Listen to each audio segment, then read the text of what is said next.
What up, dude bros? I'm Frank. This is a video review of a few of the F10, 555, or Worker cosmetic kits. A bulk review on my experience with a bunch of different kits with different models built around the Stryfe. But first, I'd like to thank this video's sponsor, Vikings War of Clans. Fresh news! Vikings just went through a really massive update with new RPG elements and a new hero. If you remember top strategy in RPG games of the 90s and 2000s, you will love Vikings. The game gives you an option to choose your own playstyle. Build an impregnable city and develop your economy. Use your diplomacy skills to rule all over the world, or just gather with your friends, build a huge army, and destroy enemy castles. Play it now for like 5 minutes and you'll see why 12 million players are so addicted to it. You can support my channel today by downloading Vikings using the link in the description box below, which will give you an initial protection shield for free as well as 200 gold. Thanks again to Vikings for sponsoring this video. Back to the review of the cosmetic kits. So I've used a few of these F10 555 cosmetic kits in a number of my videos, and I don't think I've published a review on them because my unboxings I typically say it works well, you know, it looks cool, and because it's a cosmetic kit, that's kind of all I need to include in a real review. But it's requested all the time, so here's a bit more in-depth.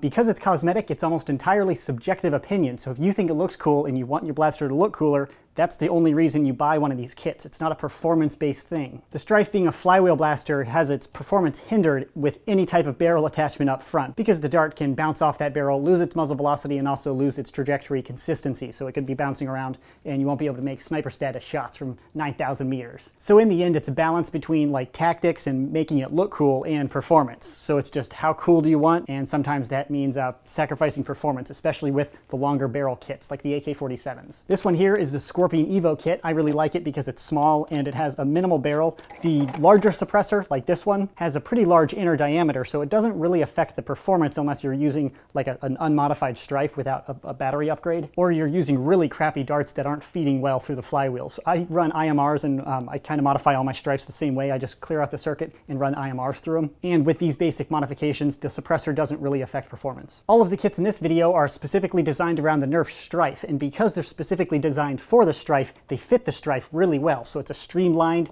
you know, consistent appearance, as opposed to most of the Nerf attachments, which are specifically designed to fit a bunch of different blasters, so they don't really fit perfectly like with any of them. That's just an inherent pro-con with any universal part. This one is right now my favorite because it's new to me, you know, the reskin Stryfe, and this is actually an AK-47 front end, but in this mock-up, it looks like an AR or M4, and it illustrates a point regarding the width. The newer F10 555 Stryfe kits require you to open up the Stryfe to install the front muzzle. If you've never modified or if you've never opened up a Nerf blaster, especially an electronic one, this can be overwhelming, but I'm trying to be very clear. You do have to open it up to take out the muzzle and replace it with this black thing. However, if you don't want to modify the blaster and you don't trust yourself soldering, cutting wires, or anything, you can open it, just replace this component, and then just shut the Stryfe and, you know, keep going. I wouldn't recommend it. I would definitely recommend at least bypassing the thermistor so you can use IMRs, but that's just my opinion. I'm trying to be clear with that just so you don't buy the kit and you say, uh-oh, I can't just screw it on. However, some of the kits, I don't know if they're currently selling them, but I know some of the older ones you can. Like this one, I didn't have to open up the Stryfe to install this kit. And if you look at the thickness, I think that's the biggest con. This one's a little bit thicker because it's a bit more universal and it runs on the factory muzzle. This one's thinner, it's more streamlined. I think it looks more fitted to the blaster and more custom, and I just think it looks nicer overall. And because I replaced that bottom rail in the muzzle, it's all kind of, you know, fit, so I just think it looks cooler. But this style, even though it's thicker, you can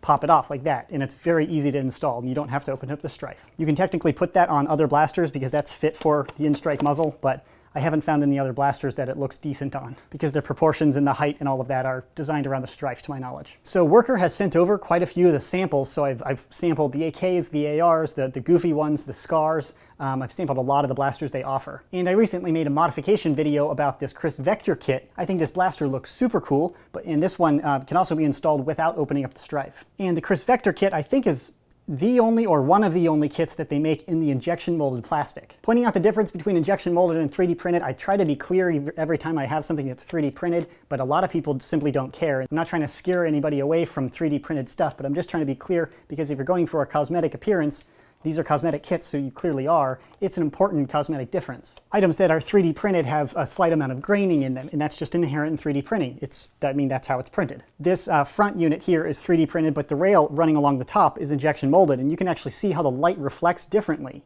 It's a flatter, smoother material compared to the grainy one. Is it a big deal, or is it worth like not buying a product because it's 3D printed? Completely up to you. I like the range of options. If you don't want a crisp vector kit, you can buy a lot of other different kits that are 3D printed. And I've found a way to somewhat mitigate the 3D printed graining if you're going to paint the kit. But if you're not going to paint it, this obviously won't work. This is a filler primer by Duplicolor. Other companies make it. It's called filler primer. It's common with cars. After you bondo like a dent or something, you can use filler primer to fill in finer, very small details in a surface to make it even more smooth. This crisp vector kit is injection molded along with all the components up at the front here, but this stock is 3D printed. They have some injection molded stocks, but I just thought this stock looked super cool and wanted to try out that filler primer again. So you spray it down with filler primer, then you sand it, and the smoothness is all down to how much filler primer you want to add and how much sanding and how like smooth and accurate your sanding is. Back to the assembly process, I realize I'm bouncing around a little bit. After you install this little lug, the installation will vary a little bit by kit, but it's really easy. That is the most difficult part, installing that. And I wouldn't say it's that difficult, but I've modded plenty of Stryfes. If it's your first time, be gentle. But after you install that, you can just slide your front end on, and then they include screws for you to like secure that. Because you replace that muzzle with a much thinner, like custom muzzle, the whole thing is now just as thin as the Stryfe instead of much bulkier like the add-ons. That brings me to my next point. This has a wicked big barrel, and I think I used this in my shooting with tactical blasters, and it kept jamming because the dart was bouncing off of the barrel and then like staying in the barrel. Considered a squib when you do that with a firearm, when you shoot and the bullet doesn't leave the barrel. It happened with longer barrels, especially when you're not running like a super upgraded Stryfe. If you put this type of barrel on a factory or unmodified Stryfe running alkalines, I'd be surprised if you got 1 out of 10 out of the barrel. And after you jam once, you have to like let the gravity pull it out to clear the obstruction before you keep pew-pewing. But the level of detail in the 3D prints is impressive. This is an AK front end, and you can see the graining in like where the handle is, even the little gas line. That's a separate little tube. That's actually not injection molded. You slide it in and secure it with like a set screw,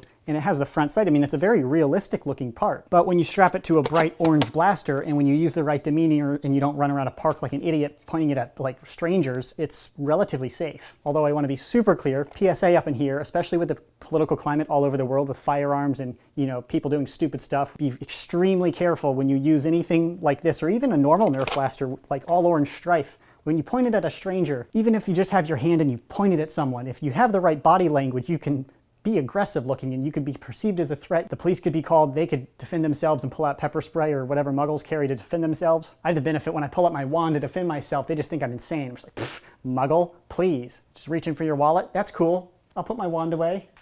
He just thinks I'm putting away a stick and I'm insane.